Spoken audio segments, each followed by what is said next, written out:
Hi friend, welcome to my channel. मैं हूं अनुराग आनंद. Today we will discuss about the big data interview questions and answer that has been asked in recent days. So we will start. So these are the topics that is being covered in the big data interview. The most important thing is resume, what projects you have put in there. Then they will ask questions about Hadoop, Scoop, Hive, Spark, some SQL queries, scenario based questions, some design approach they will ask, like how will you design an application or end to end. Then some basic programming skills they will ask. In this video we are going to study about the Hadoop, and in the later video we will discuss about the remaining technology. So let's get started. We have covered two parts, the basics and advanced sections. So the basics I have mentioned here. So these are the questions that are frequently asked in the Hadoop sites, and these answer we can directly find in by googling on website. So I have mentioned all those questions that are being asked frequently. So let's move ahead to the advanced sections where we need more details, explanations, and where it is very difficult to find on the internet.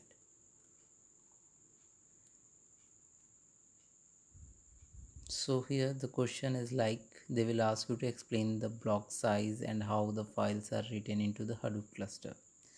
To understand this, we need to know, like in Hadoop, file is basically broken down into smallest unit that is being called as block.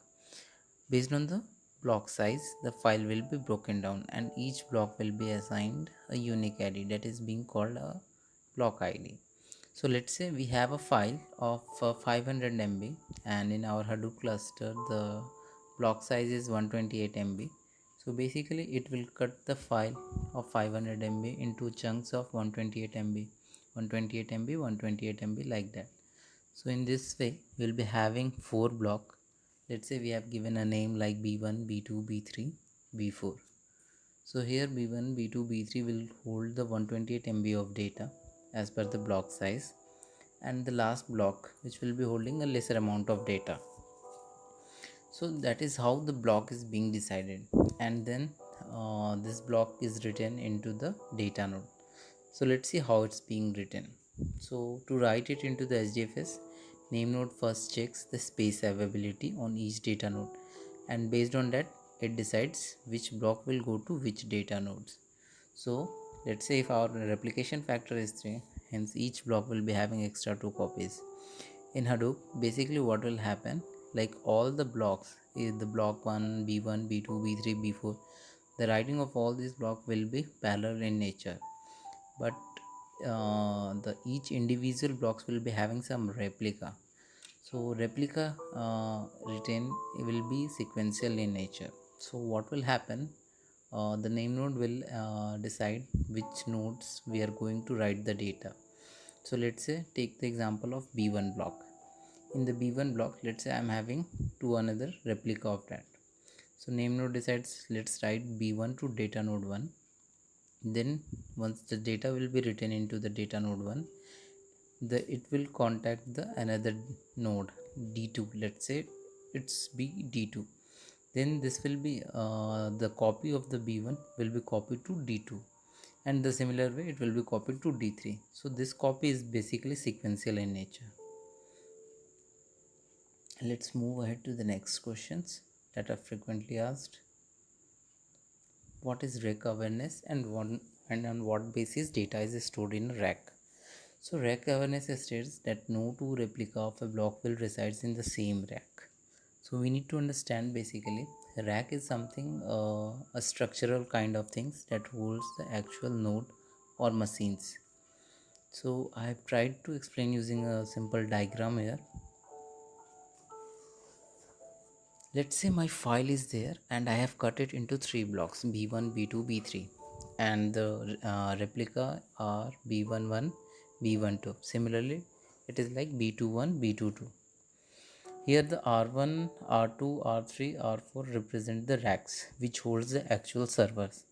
So nn basically name node, dn1 data node 1. So in rack 1 we saw there are data node 1 2 3. Similarly in 2 there are some nodes are there. So how basically data will be written? So as per rack awareness, it says no two copy of the same will resides in the same data nodes. So let's say d1 is there, b1 is there. Okay, so the copy of the b1 is b11 and b12. So as per the rack awareness, the b11 and b12 should not be in the rack 1. That's basically the concept of rack awareness. So let's move ahead to the next questions. Is Hadoop suitable for a large number of files? So basically that's a tricky questions, and it needs to be answered in a very efficient way and to be precise way. So basically there are two main reasons for that. The one is from the point of view of name node. So if we'll be having large number of smaller files, so it means basically we are having too much of metadata, hence more space will be occupied in the name node. So we don't want our name node to be full or something like that. The second reason is that from the SDFS point of view, if I am having smaller number of multiple files, then what will happen? Let's say my block size is 128 MB, and I'm storing, I'm having multiple files of let's say 2 3 MB. Like I am having 100 file, each file is having of 2 MB. So what will happen? The first block will store 2 MB of the file, and remaining 126 MB will be wasted. Similarly, it will create 100 block. Each will be having 2 MB of files and wastage of 126 MB of space. So that is not desirable in Hadoop. So that's why it's not suitable for large number of smaller files. Okay, then another tricky question basically being asked, like how will you override the replication factor in SDFS? So there are two ways. We can basically modify the replication factor. One is at directory level, and the another one is at file level. So there is a command like hadoop fs -setrep. Let's say we want at directory level the replication to be 5, and then we will provide the directory path. Similarly, the file level, let's say you are copying a file from one location to another, then we'll be writing something like hadoop ds-d dfs.replication equal to 5 hyphen put the source file location and the destination folder. So this way we can override the replication factor. Okay, the next question is how NameNode tackles the data net failures in SDFS. So sometimes what happens, basically some nodes goes down due to some reasons.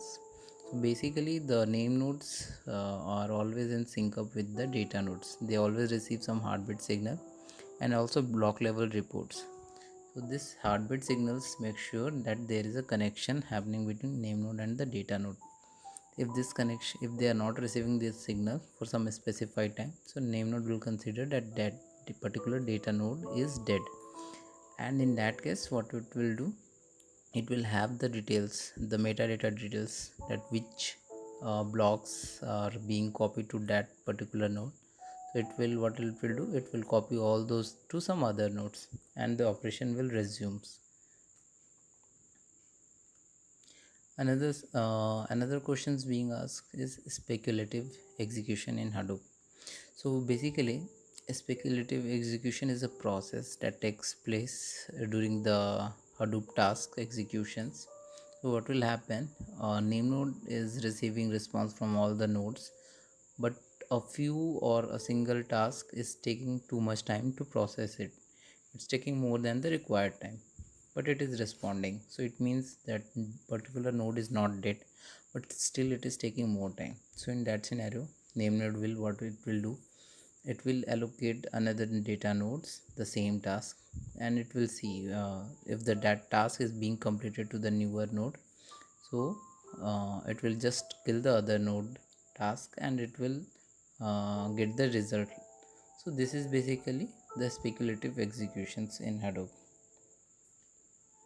So that's all from Hadoop sites. And in our next video, I will share more about the scope. So thank you guys. Thank you for watching. It would be really grateful if you can like, share, and comment. Thank you.